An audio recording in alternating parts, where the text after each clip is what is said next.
औज़ुबिल्लाहिमिनश्शैतानिर्रजीम बिस्मिल्लाहिर्रहमानिर्रहीम। प्रोग्राम है खबर के साथ और मैं हूं आपके साथ आपका मेज़बान मोहम्मद अली। नाज़रीन, लोकल गवर्नमेंट सिस्टम के हवाले से पाकिस्तान में और पाकिस्तान की जमहूरियत पसंद कुव्वतों के अंदर या उनके नज़रिए के अंदर काफ़ी तग़य्युरात पाए जाते हैं और काफ़ी तज़ाद पाया जाता है। उसकी वजह क्या है?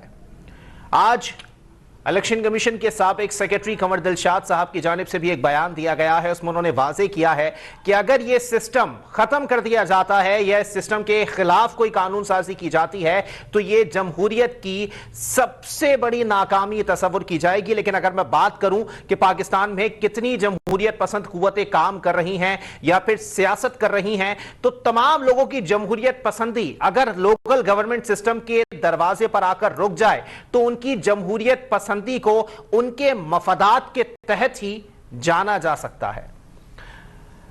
अगर ऐसे ही चलता रहा तो जो तरक्की की नर्सरी करार दिया जाता है लोकल गवर्नमेंट सिस्टम को कि आया जो इख्तियारात हैं, जो फंड्स हैं, जो मामलात हैं वो निचली सतह पर मुंतकिल होने चाहिए, वो अगर नहीं किए गए तो उसके बाद पाकिस्तान के अंदर जमहूरियत के तमाम दावेदार अपने दावे वापस लेते हुए आमरीत को गले लगाएं। लेकिन यहां पर अफसोस की बात यह है कि जमहूरी दौर के अंदर लोकल गवर्नमेंट सिस्टम को हमेशा तनज़्ज़ुली का सामना रहा। लेकिन अगर हम आमराना दौर को देखें तो आमराना दौर में लोकल गवर्नमेंट सिस्टम के तहत कराची समेत मुल्क भर में बहुत काम हुआ, बहुत ज्यादा तरक्याती काम हुआ और उसी का तसलसल रहना चाहिए था। लेकिन जब जमहूरियत पसंद कुव्वतें इख्तिदार में आ गई तो उसके बाद लोकल गवर्नमेंट सिस्टम पर काफी मामलात जो है वो खराबी की तरफ आ गए, जिसकी वजह से फंड्स का फुकदान पाया गया और जिसके तहत लोकल गवर्नमेंट सिस्टम, जिसको पीएफसी भी कहा जाता है, जिसके तहत उनको फंड्स दिए जाते हैं, उसके ऊपर भी ताले लगा दिए गए। इसी पर मजीद बात करेंगे। हमारे साथ मौजूद हैं साबिक़ secretary election commission Kanwar Dilshad साहब। बहुत शुक्रिया कंवर दिलशाद साहब, आपने अपना कीमती वक्त इनायत किया। क्या कहेंगे दिलशाद साहब इस सूरत हाल के अंदर कि जहां एक जानिब हमें तरक्की के नारे मारने हैं, वहीं जहां पर तरक्की की नर्सरी या जमहूरियत की नर्सरी लोकल गवर्नमेंट सिस्टम है उसको या तो खत्म कर दिया गया है या फिर उसको किसी ऐसी चीज से मशरूत कर दिया गया है जो मौजूदा दौर में मुमकिन नहीं है?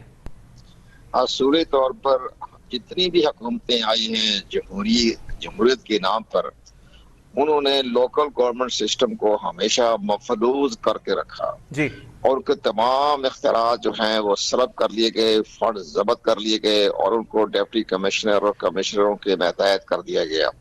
इसी तरह जो हमें बड़ी उम्मीद थी कि मौजूदा हुकूमत पर कि ये लोकल गवर्नमेंट सिस्टम को आगे लेके बढ़ेगी, जैसे कि उन्होंने अपने दौर में पहले दौर में अपने सूबा खैबर पख्तूनख्वा में जो लोकल गवर्नमेंट सिस्टम अपनाया बड़ी कामयाबी हुई, जिसकी बना पर दोबारा इख्तियार पे आ गए। लेकिन अफसोस इस बात का है कि जो पंजाब में लोकल गवर्नमेंट के इदारे जो ठीक काम कर रहे थे और तमाम इदारे अपनी जगह पर मुस्तकम थे, तो अचानक एक आपने सूबाई गवर्नमेंट की ऑर्डिनेंस जारी कर दिया गया और उनको तमाम जो थे इदारे वो तहलील कर दिए गए और साथ ये प्ली ली गई कि हम इमीडिएटली पंजाब में लोकल गवर्नमेंट के इंतखाबात करवाएंगे। लेकिन 3 साल हो गए वो इंतखाबात नहीं हुए। तो अब ये सुप्रीम कोर्ट ऑफ पाकिस्तान ने अभी 2 महीने पहले जुलाई में 2021 में जब इदारे बहाल करने हुक्म जारी किया गया तो सूबाई गवर्नमेंट ने वो बहाल नहीं किए और लैदो लाल का मुजाहरा करते रही। अब जब सुप्रीम कोर्ट ऑफ पाकिस्तान ने 2 दिन पहले जब एक सख्त ऑर्डर जारी करते हुए पंजाब के मौजूदा चीफ सेक्रेटरी और साबका चीफ सेक्रेटरी को 20 अक्टूबर को तलब कर लिया और कहा क्यों ना इनको हथकड़ी लगा दी जाए, तो फिर तब आज उन्होंने सूबाई हुकूमत पंजाब ने इनको जो इदारे तहरीर किए गए थे उनको बहाल भी कर दिया, उनको दफातर भी दे दिए गए और फंड देने का भी ऐलान कर दिया गया। लेकिन जो सुप्रीम कोर्ट ऑफ पाकिस्तान में जो कंटेम्प्ट का केस चल रहा है वो तो अपना अंजाम तक पहुंचेगा। वो कहेगा अभी तो अपने हमारे ऑर्डर पर तो कर दिया, लेकिन आपने माजी 4 महीने तक हमारे ऑर्डर पर अमल दरामद क्यों नहीं किया? तो एक्शन लिया जाएगा, बहरहाल ठीक ठाक तरीके से लिया जाएगा। लेकिन अब जो है सुप्रीम कोर्ट ऑफ पाकिस्तान ने इलेक्शन कमीशन पाकिस्तान को यह हदायत जारी की कि आप इमीडिएटली जो है लोकल गवर्नमेंट के इंतखाबात करवाएं। तो उसके बाद ये फैसला हुआ, इलेक्शन कमीशन ने भी बाकायदा इस चीज़ की गारंटी भी दी, जमानत भी दे दी कि सूबाई हुकूमतों ने हमें यकीन दहानी कराई है कि हम अपनी कानून साजी कर लेंगे। इस पर सुप्रीम कोर्ट ऑफ पाकिस्तान हुक्म जारी किया कि मार्च 2022 तक तमाम सूबों में जो है वो اپنے بلدیاتی انتخابات کروا دیے جائیں. تو اب آپ حیران ہوں گے، خیر پختونخوا نے تو وعدہ کر لیا جی کہ ہم دسمبر میں بھی کروا دیں گے، ایک لمحے میں اور دوسرے لمحے مارچ میں. لیکن سندھ گورنمنٹ جو ہے انہوں نے ابھی تک اس پر قانون سازی نہیں کی ہے، اور پنجاب حکومت نے بھی قانون سازی نہیں کی ہے. تو پھر الیکشن کمیشن آف پاکستان جو ہے وہ پرانے قانون کے تحت مارچ میں انتخابات کروانے کا پابند ہے. تو وہ تو سپریم کورٹ کو لکھ کر دیا ہوا ہے. یہ مارچ میں تو انتخابات ہو جائیں گے، لیکن کی نیت ٹھیک نہیں ہے ہماری جمہوری حکومتوں کی. انہوں نے ہمیشہ اس ادارے کے ساتھ جو ہے وہ اچھا سلوک نہیں کیا. لیکن کنور دلشاہ صاحب، یہاں پر وجوہات بھی تو جاننی چاہیے نا کہ آیا کہ انہوں نے ایسا سلوک اس محکمے کے ساتھ کیوں کیا یا اس شعبے کے ساتھ کیوں کیا ہے. کیونکہ اگر ہم آئینی یا جمہوری حکومت کی بات کرتے ہیں تو آرٹیکل 32 میں بھی یہی بات لکھی ہوئی ہے، اور آرٹیکل 140A میں بھی یہی بات لکھی ہوئی ہے کہ آپ نے جو جمہوری حکومتیں ہیں ان کو لوکل گورنمنٹ سسٹم کو جو ہے وہ تحفظ فراہم کرنا ہے، فنڈز دینے ہیں، اختیارات دینے ہیں. اس میں جو ہمارے پارلیمنٹیرین ہیں ان کی خواہش نہیں ہے کہ ہمارے اختیارات کم ہو جائیں. اگر آپ یہاں میئر کے اختیارات کو بحال کرتے ہیں تو جو اس علاقے کا جو صوبائی قومی اسمبلی کے ممبران ہیں ان کے اختیارات برائے نام رہ جاتے ہیں. اب ایک اور جو بڑا اہم مسئلہ آپ کے سامنے پیش آنے والا ہے وہ یہ ہے کہ پنجاب حکومت نے ایکٹ پاس کر دیا اس میں یہ کہا ہے کہ بھی ایک میئر کے انتخابات براہ راست ہوں گے. اب میئر کے انتخابات براہ راست ہونے سے ہوگا کہ پنجاب کے 34 ضلعوں میں ڈائریکٹ جو ہے وہ میئر کا انتخاب ہونے پر صوبائی حکومت کے اختیارات کم ہو جائیں گے. لیکن ہمارے جو قومی اسمبلی کے صوبائی اسمبلی کے ممبران ہیں وہ ہر معاملے میں ایک راستے میں رکاوٹیں ڈالتے ہیں تاکہ ان کے اختیارات نہ دیے جائیں. لیکن آئندہ بہرحال پنجاب میں تو عمل درآمد ہونے کے امکانات ہیں. سندھ تو نہیں مان رہا، ممکن ہے بلوچستان میں بھی میئر کے انتخابات براہ راست ہو جائیں اور خیبر پختونخوا ویسے ہی ہو جائیں گے. لیکن بہرحال یہ تمام ہمارے پارلیمنٹیرین اس میں ملوث ہے، وہ ان کے اختیارات کے راستے میں رکاوٹیں پیدا کرتی ہیں تاکہ ہمیں جو فنڈ ملتے ہیں وہ ان کو نہ دیے جائیں بلکہ وہ فنڈ ہمیں دیے جائیں. ہمارے ترقیاتی صوبے جو علاقے ہیں کانسٹیٹوئنسی ان میں فنڈ دیے جائیں. تو یہ ایک معاملہ فنڈ کی لڑائی ہے. یہ جو معاملہ چل رہا ہے یہ تمام معاملہ ان کی ذاتی مفادات تو ہیں ہی، لیکن فنڈ کے معاملے کے بھی ہے کہ ہمیں فنڈ دیا جائے اور لوکل گورنمنٹ کے لوگ ادارے کو فنڈ نہ دیے جائیں. تو یہ ایک لڑائی چل رہی ہے ان کی. لیکن بہرحال اب فیصلہ سپریم کورٹ میں آ چکا ہے اور آئندہ ممکن ہے کہ یہ آرٹیکل جو اپنے حوالہ دیا اپنے آرٹیکل 140A کے مطابق جو ہے جی، اور آرٹیکل 32 میں بھی یہ لکھا ہوا سر. 32 میں بھی یہ لکھا ہے. اصل رول جو ہے وہ 140A میں ہے جی، جس میں تمام باقاعدہ تشریح کر دی گئی ہے کہ ان کو اختیارات یونین کوڈ سطح سے لے کر اوپر سطح تک تمام اختیارات مالی انتظامی تمام اختیارات ان کو دیے جائیں. یہ آرٹیکل 140A میں لکھا ہوا ہے. تو بہرحال امید تو یہی ہے کہ انتخابات ہو جائیں گے لوکل گورنمنٹ کے. لیکن ہماری حکومت ڈر رہی ہے کہ اگر لوکل گورنمنٹ میں ہم شکست کھا گئے جیسے کنٹونمنٹ میں ان کو شکست ہوئی ہے تو آئندہ اس کے انتخابات میں بڑا گہرا اثر پڑے گا. لیکن کنور دلشاہ صاحب موازنہ کریں نا سر کہ اگر ہم جمہوری دور دیکھیں یا پھر ہم آمرانہ دور دیکھیں تو ایوب خان صاحب کے دور میں ایک سسٹم رائج ہوا، کامیاب رہا. مشرف صاحب کے دور میں ایک سسٹم رائج ہوتا ہے، کامیاب رہتا ہے. لوکل گورنمنٹ سسٹم صرف جمہوری قوتیں اس کے خلاف کیوں ہیں، یا جمہوری قوتیں جو ہیں وہ کان ایسے پکڑ لیں یا گھما کے پکڑ لیں کہ اس کے خلاف کام کیوں کر رہی ہیں؟ اس لیے کہ ان کے جو صوبائی اسمبلی اور قومی اسمبلی کے ممبران کے ان کے اختیارات پر حرف آتا ہے. ان کے تمام اختیارات جو ہیں وہ لوکل گورنمنٹ کے پاس ہیں. آپ حیران ہوں گے، یہ میں نے پرائم منسٹر عمران خان کو بھی 2 سال پہلے بریفنگ دی تھی کہ ایوب خان کا جو بیسک ڈیموکریسی سسٹم تھا وہ انڈونیشیا نے اس کو باقاعدہ اس کو شامل کیا اپنے پروگرام کے تحت. انڈونیشیا میں وہی BD سسٹم تو نام نہیں اس کا، ان کا لوکل گورنمنٹ سسٹم نام ہے، لیکن وہی اختیارات انہوں نے انڈونیشیا نے دیے. تو 54 سال ہو گئے اور وہ سسٹم بہت کامیابی سے چل رہا. حکومتیں بدلتی رہی انڈونیشیا میں، لیکن وہ سسٹم جو انہوں نے اپنایا تھا 1960 میں وہ ابھی تک وہ سسٹم جو ہے وہ بڑا کامیاب چل رہا ہے. اور جبکہ پاکستان میں جو بھی کوئی گورنمنٹ وہ سسٹم کو لپیٹ دیتی ہے. مشرف کا بہترین سسٹم تھا، غلطیاں تھی اس کے اندر، خامیاں تو دور ہو جاتی، لیکن زرداری صاحب نے اپنے نواز شریف صاحب سے مل کر وہ سسٹم کو لپیٹ دیا. 2009 میں ہم نے تو باقاعدہ 2009 میں جب میں فیڈرل سیکرٹری تھا ہم نے تو لوکل گورنمنٹ کے انتخابات کا شیڈول جاری کر دیا تھا تیسرے مرحلے کے لیے. 2002 میں ہوا، 2005 میں ہوا، اس کے بعد 2009 میں انتخابات کرانے کا شیڈول جاری کر دیا تھا. لیکن پریزیڈنٹ صاحب نے اپنے اختیارات کو استعمال کرتے ہوئے اس تمام شیڈول کو واپس کر دیا، کردم قرار دے دیا۔ تو اس کے بعد سپریم کورٹ آف پاکستان نے 2013 میں اس میں انتخابات کا حکم جاری کیا، تو انتخابات ہوتے ہوتے بھی 2017 میں مکمل ہو گئے۔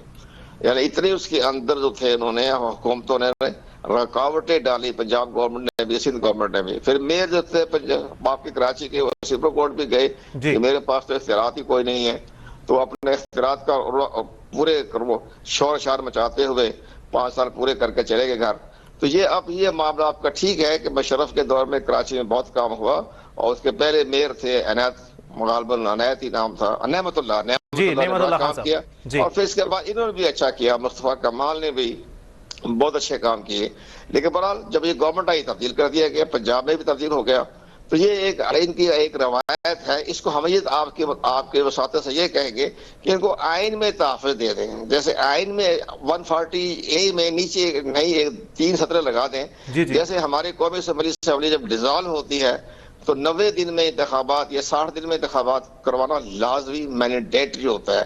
تو یہاں بھی اس کے نیچے لکھے کہ جو ہے وہ ادارہ جو ہے اس کی میعاد پوری ہوتی ہے تو آپ 90 دن میں یا 60 دن میں لازمی انتخابات کروانے پڑیں گے، جیسے کہ ہماری قومی صوبائی اسمبلی کے الیکشن ہوتے ہیں یا سینٹ کے الیکشن ہوتے ہیں۔ اس میں باقاعدہ ڈیٹ لکھی گئی ہے، ٹائم لکھا گیا ہے۔ لیکن قمر دلشاد، ابھی کچھ دن پہلے کی بات ہے، حال ہی میں جو ہے وہ سینیٹر رضا ربانی صاحب کی جانب سے ایک پریس کانفرنس کی گئی تھی جس میں انہوں نے مشروط کر دیا تھا کہ جب تک مردم شماری کے تحفظات دور نہیں ہو جاتے اور دوبارہ مردم شماری نہیں ہو جاتی، ہم لوگ بلدیاتی انتخابات آئینی طور پر نہیں کروا سکتے۔ آپ کو لگتا ہے سر آئین میں ایسی کوئی بات لکھی ہوئی ہے کہ جب تک جو ہے وہ مردم شماری پر اٹھنے والے جو سوالات ہیں ان کو ریزالو نہیں کر دیا جاتا تب تک آپ لوکل گورنمنٹ سسٹم کو دوبارہ رائج نہیں کر سکتے؟ یہ سندھ گورنمنٹ کا ایک بہت لیت و لال سے مظاہرہ کرتی آ رہی ہے، 2009 سے چلی آ رہی ہے۔ 2009 میں بھی انہوں نے یہی کہا تھا کہ مردم شماری کرائیں گے تو انتخابات ہوں گے لوکل گورنمنٹ کے، وہ جا کے مردم شماری 2017 میں ہوئی تھی۔ اب انہوں نے جو مردم شماری کا جو کیس داخل کرایا ہوا ہے سپریم کورٹ آف پاکستان میں، لیکن سپریم کورٹ آف پاکستان نے ان کی حکم اطلاع جاری نہیں کیا، کیس ابھی پینڈنگ میں پڑا ہوا ہے۔ تو یہ رضا ربانی صاحب کا ایک سیاسی ادارہ ہے، سیاسی معاملات ہے، ویسے تو بہت بڑے جمہوری پسند لیڈر بنے ہوئے ہیں، لیکن یہاں ان کا یہ مطالبہ درست نہیں ہے کہ مردم شماری تو آپ کی جگہ مکمل ہونی ہے دسمبر 2022 میں۔ تو 2022 تک یہ کیسے بغیر لوکل گورنمنٹ کے انتخابات کے بعد کیسے رہیں گے؟ لیکن الیکشن کمیشن پاکستان نے سپریم کورٹ آف پاکستان کی ہدایت پہ انتخاب کروا دینے ہیں، چونکہ اس پر ابھی سپریم کورٹ نے فیصلہ نہیں کیا ہے مردم شماری کا، وہ کیس ویسے سے بات نہیں ہوئی ہے، وہ پینڈنگ میں پڑا ہوا ہے، تو اس کی کوئی آئینی اور قانونی حیثیت نہیں ہے رضا ربانی صاحب کے اسٹیٹمنٹ کی۔ وہ تو الیکشن کمیشن کروا دے گا مارچ میں 2022 میں انتخابات۔ لیکن قمر دلشاد صاحب، آپ کو نہیں لگتا سر کہ المیہ ہے کہ پہلے بھی اگر انتخابات بلدیاتی طور پہ کرائے گئے تو وہ سپریم کورٹ نے کرائے، اب دوبارہ بھی یہی دیکھنے میں آ رہا ہے کہ جی سپریم کورٹ میں کیس داخل ہوگا تو سپریم کورٹ آرڈر پاس کر دے گا الیکشن کمیشن کو کہ آپ بلدیاتی انتخابات فوری کرائیں؟ تو سر مطلب ہر کام سپریم کورٹ نے کرنا ہے تو حکومتوں کو یا پھر اداروں کو گھر نہ بھیج دیا جائے؟ یہ بات ٹھیک ہے، ہمارے آپ کے دوستوں کی جذبات اپنی جگہ پہ درست فرما رہے ہیں۔ آپ حیران ہوں گے کہ جس وقت جب یہ پنجاب کا بقیرہ لوکل گورنمنٹ کے حوالے سے جو لوگ برطرف کیے گئے تھے میئر، انہوں نے سپریم کورٹ سے رجوع کیا، تو سپریم کورٹ آف پاکستان میں جب ہیئرنگ ہوئی تو انہوں نے چیف الیکشن کمشنر کو بلایا کہ یہ بتائیں آپ کہ یہ جو حکومت نے جو پنجاب کے ادارے جو ہیں تحلیل کی، اس میں آپ کی کیا رائے ہے، آپ کیا کہتے ہیں؟ تو انہوں نے کہا جی میں چیف الیکشن کمیشن کے حیثیت سے بات کرنے کا اس معاملے میں مجاز نہیں ہوں۔ کہتے نہیں، چیف الیکشن کمیشن کو آپ ایک سائڈ پر رکھیں، آج ایک فرد کی حیثیت سے بتائیں کہ یہ فیصلہ کیسے تھا۔ تو انہوں نے کہا ایک فرد کی حیثیت سے یہ بتانا چاہتا ہوں کہ یہ حکومت کا فیصلہ غیر قانونی تھا، غیر آئینی تھا اور غیر اخلاقی بھی تھا۔ تو وہ انہوں نے اپنا اسٹیٹمنٹ اس کے اوپر یہ بحال کیے گئے اس چیف الیکشن کمیشن کے مارک پر، لیکن چیف الیکشن کمیشن بھی تو انڈر پریشر میں آ گئے نا، جو انہوں نے یہ بات کی تو پوری حکومت وفاقی حکومت جو تھی وہ چیف الیکشن کمیشن کے پیچھے ہاتھ دھو کے پڑ گئی، جو آج تک ہاتھ دھو کے پڑی ہوئی ہے۔ تو یہ اس کی وجہ سے کوئی جو سچ بولے گا، کھڑے ہو کے بات کرے گا، اس کو کوئی بھی حکومت جو ہے اس کو پسند نہیں کرتی، وہ بیریکروٹ ہو یا جج ہو یا کوئی بھی ادارہ ہو، اس کا کوئی سربراہ اگر سچ پہ لیے کھڑا ہو جاتا ہے تو اس کو بڑی مصیبتیں کھڑی کر دیتے ہیں، اس کو تنگ بھی کیا جاتا ہے، اس کو گالیاں گلوچ بھی کی جاتی ہے، یہ بھی کہا جاتا ہے آپ کے ادارے کو ہم آگ کیوں نہ لگا دیں۔ یہ ساری باتیں تو برداشت کرنی پڑتی ہیں ایسے ماحول میں۔ तो कंवर दिलशाद साहब, फिर सीधी सीधी बात ये कर ली जाए कि सिस्टम टोटली हाईजैक है इन्हीं जमहूरियत पसंद कुव्वतों के हाथों, जो कि नाम निहाद में कहूंगा कि जमहूरियत पसंद कुव्वतें हैं, लेकिन इनके हाथों सिस्टम जो है वो टोटली हाईजैक हुआ है, जिसकी वजह से आप नहीं कर सकते जो आपको करना चाहिए तरक्की के लिए, खुशहाली के लिए, या फिर आपको इख्तियारात निचली सतह पर मुंतकिल करने के लिए? जब तक निचली सतह पर इख्तियारात नहीं होंगे उस वक्त तक पाकिस्तान का आइन जो है उस पर अमल दरामद नहीं हुआ, मफलूज है। अब हमारी अपोजिशन का भी सबसे बड़ा बात यह है कि वो अपने मफादात के लिए तो हर रोज जलसे करते रहते हैं। अगर ये हुकूमत के खिलाफ सुप्रीम कोर्ट में जाए कि जनाब इन्होंने आईनी इदारे, उन्होंने बाकायदा आइन 140A के तहत इंतखाबात नहीं करवाए, तो इनको आर्टिकल 6 के तहत इनके खिलाफ मुकदमा दर्ज किया जाए, तो एक ही रात में सारे मसले तय हो जाएंगे। जैसे आज पंजाब के वजीर आला ने रातों रात ही जो है वो तमाम फैसले बदल दिए जो 6 माह से दबा के बैठे हुए थे। तो इसी तरह से अगर कोई आर्टिकल 6 के तहत इनके खिलाफ कोई मुकदमा दायर कर दे कि आपने आर्टिकल 140A की मुसलसल खिलाफ वर्जी कर रहे हैं, तो आइन के खिलाफ वर्जी कर रहे हैं, आइन के रास्ते में रुकावट डाल रहे हैं, तो आर्टिकल 6 का एक दफा मुतालबा क्या सुप्रीम कोर्ट में मुतालबा कर दे, खुद ब खुद तमाम इदारे बहाल हो जाएंगे। तो आपको लगता है कि आर्टिकल 6 इन तमाम लोगों पर लगनी चाहिए, या फिर लग सकती है मुस्तकबिल करीब में अगर किसी की गैरत जाग जाए तो? हाँ दुरुस्त है। सुप्रीम कोर्ट ऑफ पाकिस्तान तो हमारा इस वक्त तमाम इदारों की कोई तहफ़्फ़ुज़ मिल रहा है वो सुप्रीम कोर्ट ऑफ पाकिस्तान का है। सुप्रीम कोर्ट ऑफ पाकिस्तान है वो बाकायदा तमाम चीजों को देखती भी है, गौर भी करती है, ऑर्डर भी पास करती है और तलखियां भी बर्दाश्त करती है। लेकिन बहरहाल अगर कोई सुप्रीम कोर्ट ऑफ पाकिस्तान में कोई पाकिस्तान बार कौंसिल या सुप्रीम कोर्ट बार एसोसिएशन चली जाए कि जनाब जिन हुकूमतों ने आर्टिकल 140A की खिलाफ वर्जी की है, आइन के रास्ते में रुकावट डाली है, तो आप आर्टिकल 6 लगा दी। आर्टिकल 6 में यह लिखा हुआ है कि जो फर्द या इदारा आइन के रास्ते में रुकावट डालेगा तो उस पर आर्टिकल 6 लग जाएगा। तो ये आइन के रास्ते में रुकावट ही है ना कि आपके इंतखाबात नहीं हो रहे जी। तीसरा ये बाकायदा हमारी सियासी जमातों को चाहिए कि सुप्रीम कोर्ट बार एसोसिएशन के जरिए या जो भी अपना इदारा हो उसके जरिए जो है सुप्रीम कोर्ट ऑफ पाकिस्तान में एक दफा अगर रिट चली गए सुप्रीम कोर्ट ऑफ पाकिस्तान में दाखिल कर दी, तो देखें रातों रात कैसे तमाम इलेक्शन क्यों नहीं होते। तो ये तमाम इलेक्शन भी हो जाएंगे, रास्ते में रुकावटें भी दूर हो जाएगी, कानून साजी भी हो जाएगी, रातों रात ऑर्डिनेंस के जरिए कानून साजी कर लेंगे अगर सिंध गवर्नमेंट या पंजाब गवर्नमेंट है तो। लेकिन तमाम चीजें तय हो जाएगी अगर कोई ना कोई सुप्रीम कोर्ट ऑफ पाकिस्तान में दरखास्त है। बिल्कुल ऐसा ही है। ठीक है, बहुत शुक्रिया कंवर दिलशाद साहब, साबिक सेक्रेटरी इलेक्शन कमीशन हमारे साथ मौजूद थे। कहना उनका यह था कि आर्टिकल 6 लगनी चाहिए उन लोगों पर जो बल्दियाती इंतखाबात की राह में रुकावटें हायल कर रहे हैं, और अगर ऐसा ही चलता रहा तो जितनी लोग जो है वो जमहूरियत पसंदी की बातें करते हैं, ये किसी भी तौर पर जमहूरियत पसंदी नहीं है। जबकि इलेक्शन कमीशन ऑफ पाकिस्तान को सुप्रीम कोर्ट की जानिब से वाज़े अहकामात दिए जा चुके हैं कि आपने पहली फुर्सत में दिसंबर या मार्च के महीने में बल्दियाती इंतखाबात कराने हैं, लेकिन अगर मर्दमशुमारी से इसको मशरूत किया जाता है तो ये बल्दियाती इंतखाबात दिसंबर 2022 से भी आगे बढ़ सकते हैं। ब्रेक की तरफ जाएंगे, ब्रेक के बाद प्रोग्राम को यहीं से कंटिन्यू करेंगे।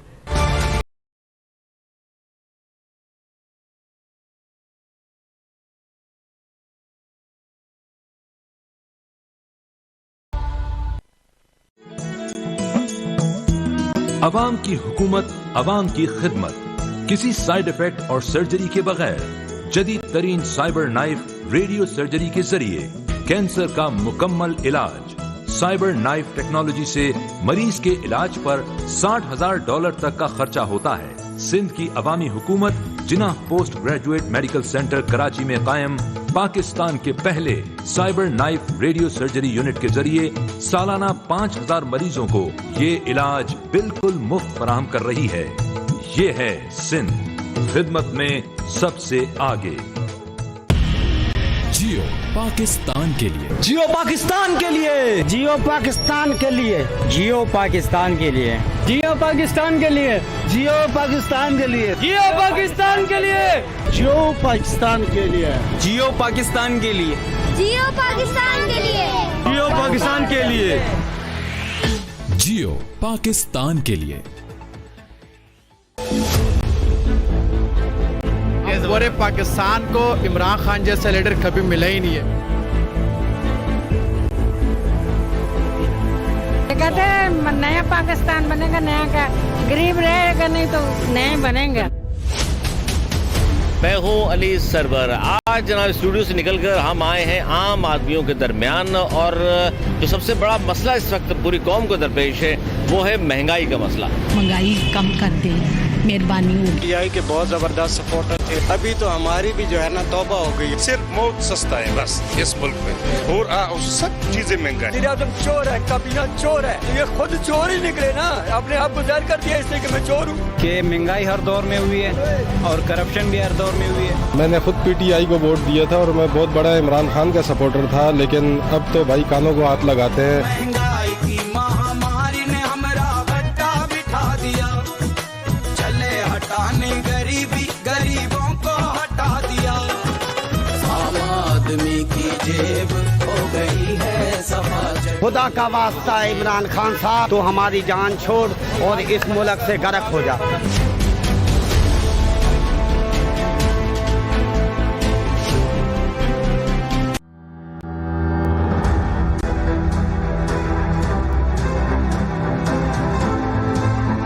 आईना दिखाते हैं हम उनको भी जो जिम्मेदार हैं, और उनको भी जिन्होंने जिम्मेदारी नहीं निभाई.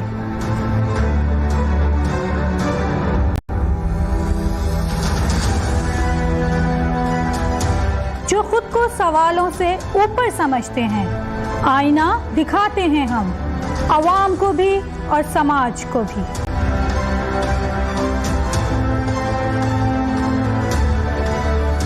क्योंकि आईना किसी का नहीं, क्योंकि आईना सबका होता है. देखिए मेरे साथ सबसे सही, सबसे दुरुस्त खबरों का आईना, स्टार न्यूज. जियो पाकिस्तान के लिए.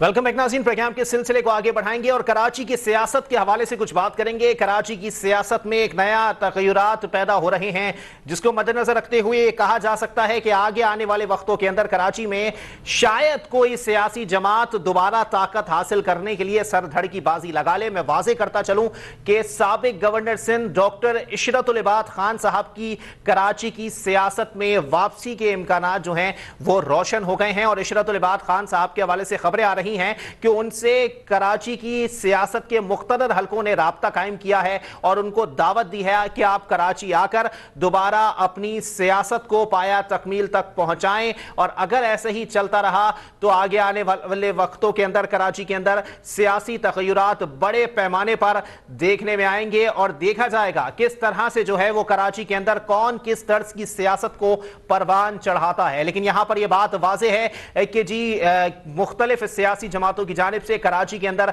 अपने कदम जमाने के लिए डॉक्टर इशरतुल इबाद खान साहब से राबता कायम किया गया है. और डॉक्टर इशरतुल इबाद खान साहब बताते हैं कि कहीं ना कहीं उन्होंने इस बात को डिनाई नहीं किया कि वो कराची की सियासत में एंट्री नहीं दे रहे हैं या फिर कराची की सियासत में एंट्री देने का इरादा नहीं रखते हैं, बल्कि कुछ मुख्तलिफ हलकों से ये बातें भी वाज़ेह हो चुकी हैं कि कुछ अरसे के अंदर इशरतुल इबाद खान साहब कराची की किसी सियासत की सियासी जमात की जो है वो सरबराही भी कर सकते हैं. इसी पर बात करेंगे. हमारे साथ मौजूद हैं साबिक रुकने कौमी सूबाई असेंबली हैं, एमकेएम पाकिस्तान के सीनियर रहनुमा हैं, किसी तारुफ के मोहताज नहीं है, महफूज यार खान एडवोकेट साहब. बहुत शुक्रिया महफूज भाई, आपने अपना कीमती वक्त इनायत किया. महफूज भाई, क्या कहना पसंद करेंगे सर, इशरतुल इबाद खान साहब जैसा नाम जो कि माजी में काफी अरसे में देखने में आ रहा है कि जी मुसलसल कहा जाता है कि वो कराची की सियासत में एंट्री देने वाले हैं, क्या लगता है सर एंट्री का अमल शुरू हो चुका है? बहुत बहुत शुक्रिया कि आपने इस वक्त, अभी तो हमारी एंट्री नहीं हुई है तो बाकी क्या एंट्री डालेंगे. ये शहर जो है, इस शहर को लोगों की खिदमत की जरूरत है. ہمیں لوگوں کی خدمت کرنے کے لیے دنیا کے کسی بھی گوشے میں ہوں، اس شہر کے اتحاد کو اور اس کے نظم کو باقی رکھنے کے لیے، یہاں کے لوگوں کے مسائل حل کرنے کے لیے کوئی بھی شخص آتا ہے لوگ اس کا خیر مقدم کرتے ہیں، لیکن کچھ دن میں جب ان کے معاملات سامنے آتے ہیں تو پھر لوگوں کو مایوسی ہوتی ہے۔ اسٹیبلشمنٹ کا کام ہے لوگوں کو پیدا کرنا، لیکن لوگوں کا بھی کام یہ ہے کہ وہ جس مقصد کے تحت آ رہے ہیں اس کے ساتھ سنسیئر ہوں، اپنی ذات کے ساتھ سنسیئر نہ ہوں۔ جو لوگ اپنی ذات کی قربانی دے کر اس شہر کو متحد و منظم کرنے کے لیے، صاف ستھرا کرنے کے لیے، یہاں پانی مہیا کرنے کے لیے، یہاں کے لوگوں کو صحیح گننے کے لیے، یہاں کی سڑکوں کو صاف رکھنے کے لیے، سڑکوں کی ٹوٹ پھوٹ ختم کرنے کے لیے آئیں گے، ہر آدمی ان کا خیر مقدم کرے گا، میں بھی کروں گا۔ تو محفوظ یار خان صاحب، آپ کو لگتا ہے سر کہ ایک بار پھر اسٹیبلشمنٹ کے ذریعے ہی لوگ آئیں گے اور یہاں آنے کے بعد لگتا ہے کہ جی وہ اپنے ضمیر کی آواز پہ لبیک کہیں گے، ورنہ یہاں تو کچھ اور ہی صورتحال دیکھنے میں آتی ہے اگر کوئی کسی کے کہنے پر کراچی کا رخ کر لے تو؟ سر ضمیر جو تھا کھوکھرا پار سے آتے میں راستے میں کھو گیا، اب تو لوگ صرف معفی ضمیر کو دیکھ رہے ہیں۔ ضمیر تو بیچارہ بہت ہی پریشان حال میں گھوم رہا ہے اس شہر کی سڑکوں پر، اور لوگ اس کو منہ بھی نہیں لگا رہے ہیں۔ ہمارا کہنا یہ ہے کہ اس شہر میں ایک مستحکم نظام ہو، بلدیاتی set up up to date ہو، میونسپل کارپوریشن کو اس کا وہ مقام دیا جائے جو بڑے شہروں کی میونسپل کارپوریشن یا میٹروپولیٹن کارپوریشن ہیں۔ کراچی میں building control, solid waste management, آپ کا ایکسائز ٹیکسیشن اور وہ واٹر مینجمنٹ بورڈ جب تک بلدیہ عظمیٰ کے زیر اثر نہیں آئے گا اس شہر میں ترقیاتی کام نہ ہونے کے برابر ہوں گے۔ متحدہ قوم پاکستان نے اس سلسلے میں پی ٹی آئی کے ساتھ جو ہم نے اتحاد کیا تھا اس میں پہلا ہی ہمارا نقطہ یہ تھا کہ صحیح گن لیا جائے، سینسس درست ہو جائے، جو لوگ اس میں معاون ثابت ہوں گے لوگ ان کو یاد رکھیں گے، اور جو لوگ اس شہر سے وفا کرنے آ رہے ہیں لوگ ان کو یاد رکھیں گے، لیکن بے وفاؤں کا اس شہر میں کوئی گزر نہیں ہے۔ تو محفوظ یار خان صاحب، آپ کو لگ رہا ہے سر کراچی میں کچھ بہتری آنے والی ہے اگر قرآن درمیان عشرت العباد صاحب کی انٹری ہو جاتی ہے کسی بھی سیاسی جماعت کے سربراہ کے طور پر؟ دیکھیے میرا کہنا یہ ہے کہ پتھر کا تو کوئی بھی بنا ہوا نہیں ہے، سب گوشت پوست کے انسان ہیں۔ آ کر وہ جب کام کریں گے لوگ ان کے کام کو دیکھیں گے۔ اس سے پہلے بھی کئی لوگوں کی انٹریاں ہوئی ہیں اور وہ ناکام رہے ہیں۔ یہ آئیں، یہ بھی اتباع آزمائی کرنے۔ متحدہ قوم پاکستان کے دروازے سب کے لیے کھلے ہوئے ہیں۔ ہم نے بارہا لوگوں سے کہا ہے کہ جو لوگ چھوڑ کے جا چکے ہیں یا جو لوگ دوبارہ آنا چاہتے ہیں، ابھی پرسوں بھی ہمارے یہاں گھاٹی پاڑا میں ایک میٹنگ تھی، گھاٹی ہال میں، وہاں پر بھی 10-15 وہ ساتھی آئے جو پیپلز پارٹی یا پی ایس پی میں چلے گئے تھے، انہوں نے آ کے ری جوائن کیا، ہم نے ان کا خیر مقدم کیا، ان کے لیے تالیاں بجوائیں۔ اسی طریقے سے روزانہ مختلف علاقوں میں جو ہمارے ورکرز کے اجلاس ہو رہے ہیں، ان اجلاسوں میں ہم ان تمام لوگوں کو بلاتے ہیں جو کسی وجہ سے ناراض ہو کے ہم سے چلے گئے تھے، اب ہم ان کو اپنے یہاں بلا کر ان کا خیر مقدم کرتے ہیں۔ ویسے محفوظ بھائی طریقہ کار کافی ڈیفرنٹ ہو گیا آپ لوگوں کا سر۔ پہلے تو کوئی سیاسی جماعت کو چھوڑ کر دوبارہ واپس آتا تھا تو آپ لوگ ان سے معافیاں منگواتے تھے، آج تالیاں بجوا رہے ہیں سر، اس کی کیا وجہ ہے؟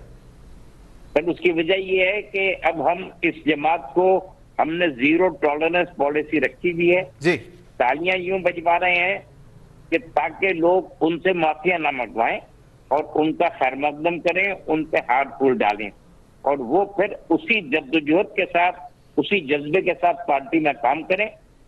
معافیاں ان سے منگوائی گئی تھیں جن کے اوپر الزامات تھے اور لوگوں نے ان کو معاف کیا تھا۔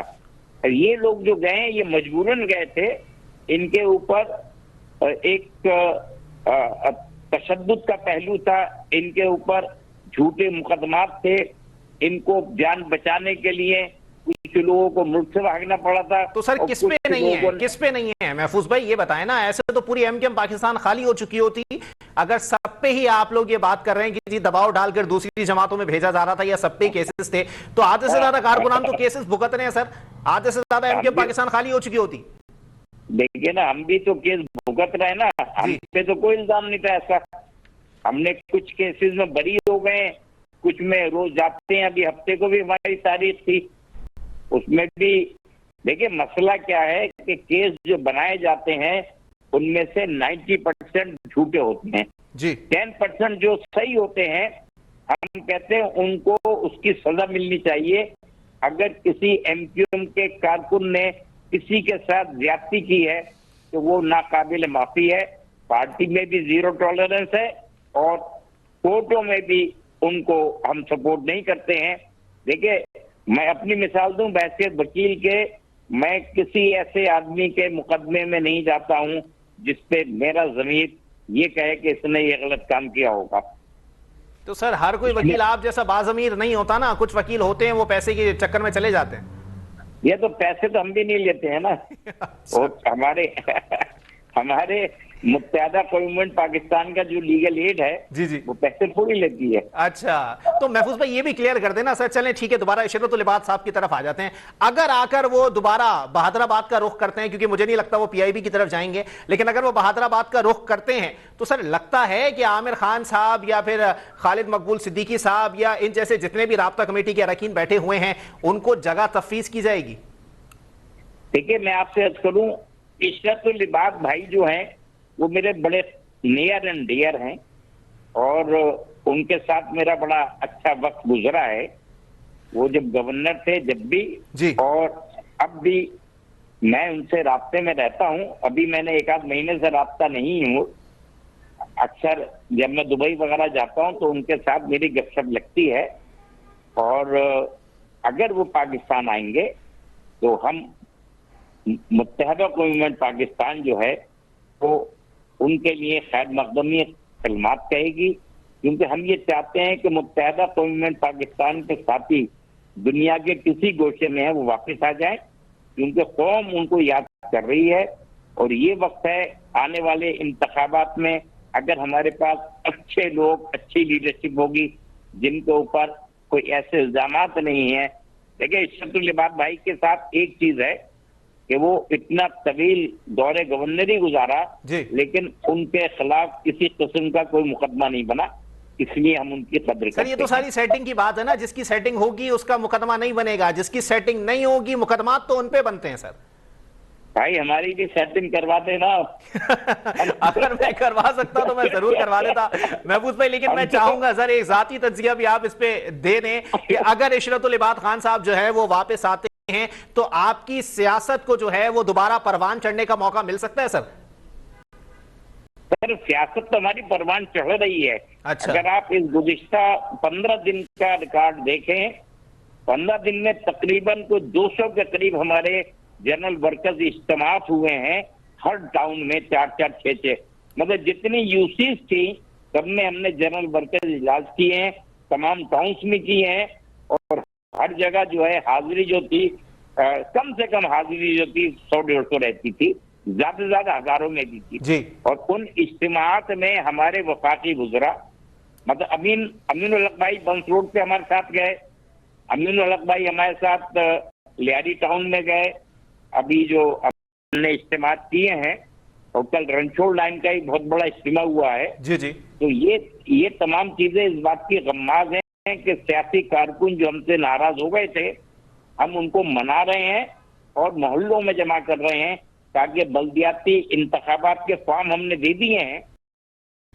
वो फॉर्म भरे। वो दिलचस्पी रखने वाले जो मुत्तहदा से जरा सी भी रग़बत रखते हैं, हमारे लिए जरूरी नहीं है कि मुत्तहदा का बाकायदा रुकन हो, हमारा हमदर्द भी बल्दियाती इलेक्शन में हिस्सा ले सकता है। वो अगर हमारे कवायद पूरे करेगा तो वो फॉर्म दाखिल करे। मतलब महफूज भाई ये कहना चाह रहे हैं आप कि अगर आने वाले वक्तों के अंदर वही पुराना तरीकेकार राइज कर दिया जाएगा कि स्पंज की चप्पल पहने लोगों को जो है वो टिकट दिए जाएंगे, डबल केबिन गाड़ियों वालों को नहीं? बिल्कुल बिल्कुल, ये तो आप अभी भी डबल केबिन है किसके पास यार? ये पूछे किसके पास नहीं है महफूज भाई, किसके पास नहीं है ये पूछे आप, सबके पास ही है सर। लेकिन मैं आपसे बताऊं, हमारे पास हमारे पूल में नहीं रही है, 2 गाड़ियां हैं जो इंटीरियर वगैरह जाती हैं। अब तो नक्शा नक्शी का आलम है। वो लोग खुशकिस्मत हैं जिनके पास अच्छी गाड़ियां हैं, मैं और उनके जायज राय भी होंगे। अच्छा। लेकिन मैं भी तो चेक करना नैब का या एफबीआर का काम है, मेरा काम तो नहीं है, मैं तो सिर्फ सवाल कर सकता हूं सर। सर तो हमारे यहाँ आप चेक करा लेना, हमारे यहाँ तो जिन लोगों के केसेस नैब में चल रहे हैं वही इस मुल्क में हुक्मरानी कर रहे हैं। ठीक हो गया सर, ठीक है। पीटीआई में हो जी या फिर किसी भी सियासी जमात में हो। बिल्कुल, बहुत शुक्रिया महफूज यार खान एडवोकेट साहब एमकेएम पाकिस्तान से हमारे साथ मौजूद थे। कहना उनका यही था कि अगर कोई आएगा वापस तो फिर एमक्यूएम के दरवाजे उसके लिए खुले हुए हैं, ख्वाह वो इशरत लिबात खान साहब हों या फिर महफूज यार खान साहब ने यह भी वाजे किया है कि दुनिया भर में जहां जहां पर कारकुनान या रहनुमा मौजूद हैं उनको यह मैसेज देना चाहिए कि अब दरवाजे खुले हुए हैं, अब वापस आने की बाकायदा सेटिंग बन चुकी है इन्वर्टेड कॉमास के अंदर कि आगे कोई मामलात ऐसे नहीं होंगे जिससे आपको दोबारा रूपोशी इख्तियार करनी पड़े।